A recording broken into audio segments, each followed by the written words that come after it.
In addition to any prescription medication, Bobby Cremo was a frequent cannabis smoker. Yes, he was. He used a lot of marijuana. Republicans and marijuana, not a cushy combo. Medical marijuana is another thing, but I think it's bad, and I feel strongly about that. So this is a dangerous drug that will impact our kids.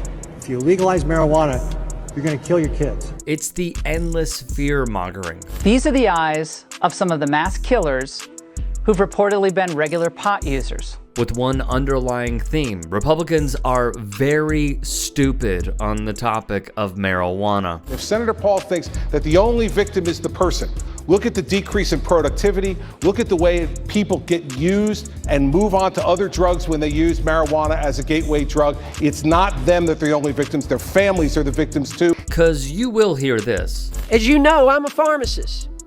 I know addiction. Marijuana is nothing more than a gateway drug. And this, when in reality, it's all BS. I'm Carl Hart, professor in the departments of psychiatry and psychology at Columbia University. I study the effects of drugs in people. The vast majority of marijuana users do not go on to use cocaine or heroin or any other drug.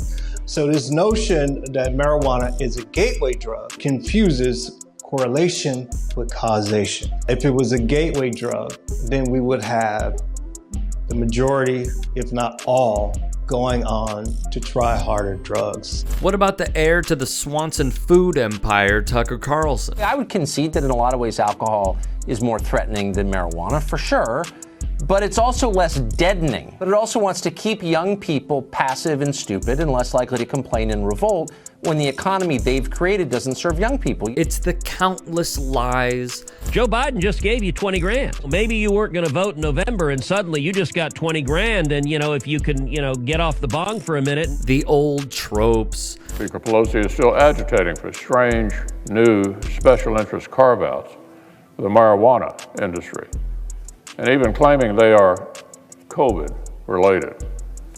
She said that with respect to this virus, marijuana is, quote, a therapy that has proven successful. You can't make this up. And intentional disinformation. Do you continue the war on drugs? Absolutely. You do? I intensify it. Legalize marijuana?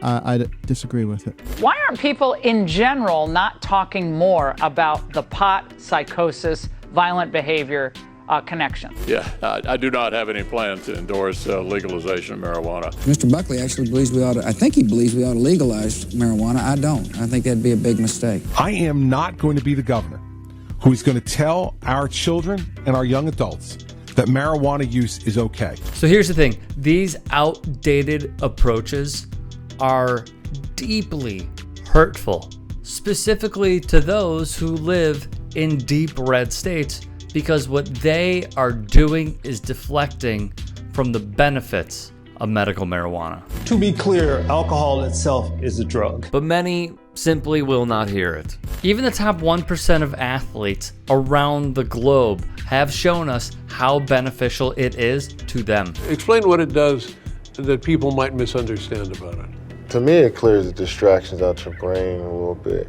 settles you down. Did you smoke today? Yeah. And you're just fine? I'm actually high right now. Joseph Schooling, the first and only Olympic gold medalist in Singapore's history, admitted to smoking marijuana while training. NBA Hall of Famer Kevin Garnett also went on the record saying he smoked to calm his nerves while condemning the war on drugs, praising open-minded thinking on cannabis, and emphasizing that the culture shift in this direction is a positive thing. Over under. What percentage of the NFL smokes weed? Over under 70%. Over. I want to say about 89%. That was Martellus Bennett, former NFL tight end who has played for the Chicago Bears, Green Bay Packers, New York Giants, Dallas Cowboys, and New England Patriots. One former Dallas Cowboy, Sean Smith, said, "I smoke 2 blunts before every game. He played 9 years in the NFL. Piggybacking off of Martellus Bennett's comments, USA Today wrote of a 2013 study at a Portuguese university that found cannabis helped regenerate brain cells in mice. A 2012 Israeli university study showed low doses of cannabis can aid in the recovery from brain injuries, and a 2005 Canadian university study showed cannabis could be used as an anti-anxiety treatment. If it's the general legalization, I think that's a huge mistake. But yeah, listen to these idiots. In a 2019 study, around 70% of the athletes said that it helped them sleep or alleviated pain stemming from tough workouts and other activities. Almost 60% said that it calmed them down.